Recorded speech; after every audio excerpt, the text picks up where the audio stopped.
Hello and welcome to our family bookshelf. Today we will be reading The Polar Express, written and illustrated by Chris Van Allsburg.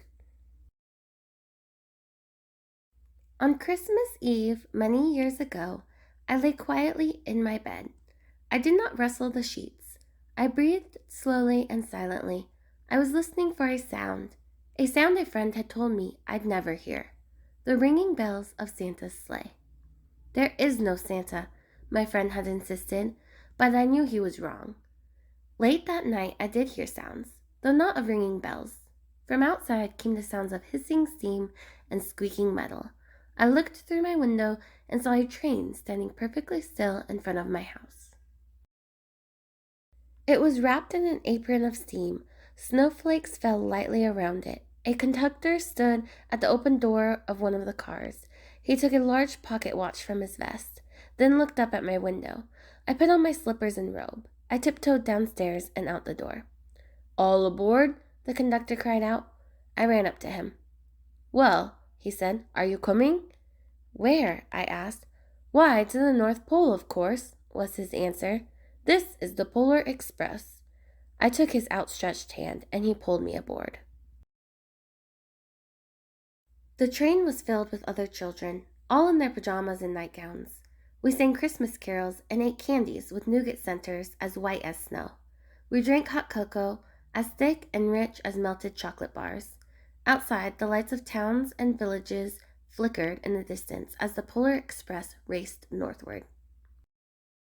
Soon there were no more lights to be seen.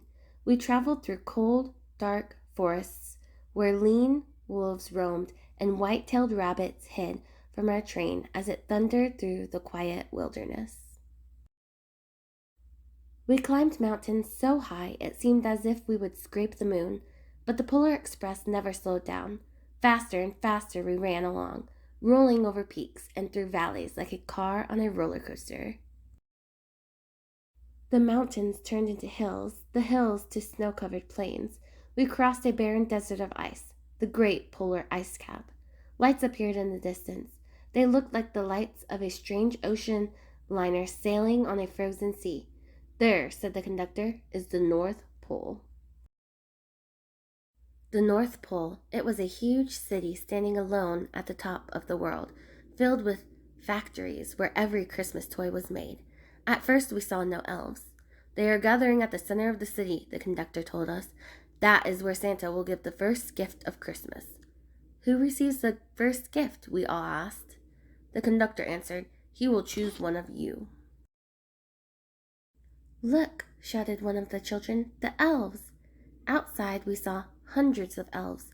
As our train drew closer to the center of the North Pole, we slowed to a crawl. So crowded were the streets with Santa's helpers. When the Polar Express could go no further, we stopped and the conductor led us outside. We pressed through the crowd to the edge of a large open circle. In front of us stood Santa's sleigh. The reindeer were excited. They pranced and paced, ringing the silver sleigh bells that hung from their harnesses. It was a magical sound, like nothing I'd ever heard. Across the circle, the elves moved apart and Santa Claus appeared. The elves cheered wildly. He marched over to us and, pointing to me, said, "Let's have this fellow here." He jumped into his sleigh. The conductor handed me up. I sat on Santa's knee and he asked, "Now, what would you like for Christmas?" I knew that I could have any gift that I could imagine, but the thing I wanted most for Christmas was not inside Santa's giant bag.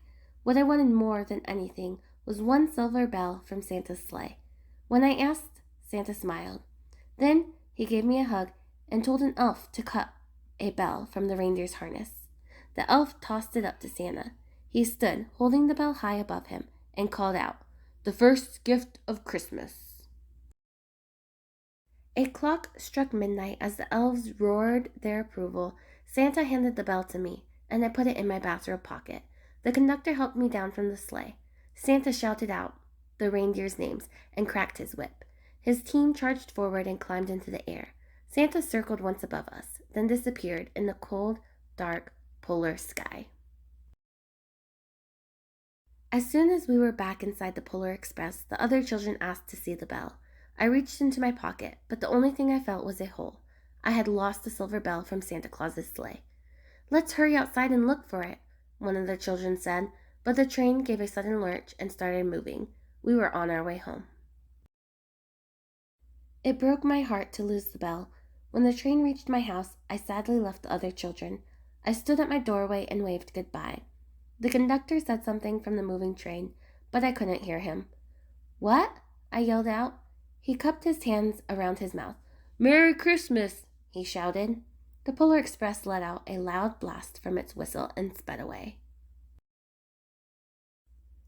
On Christmas morning, my little sister Sarah and I opened our presents.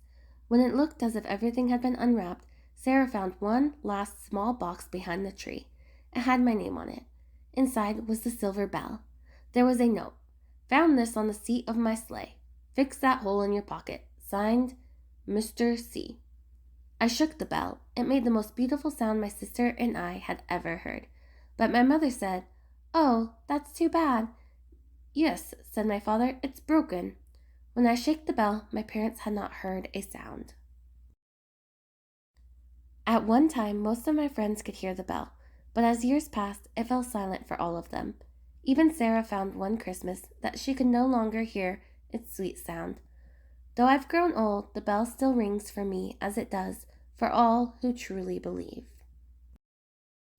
And that was the Polar Express. Thank you for reading with us today. Please leave a like and subscribe.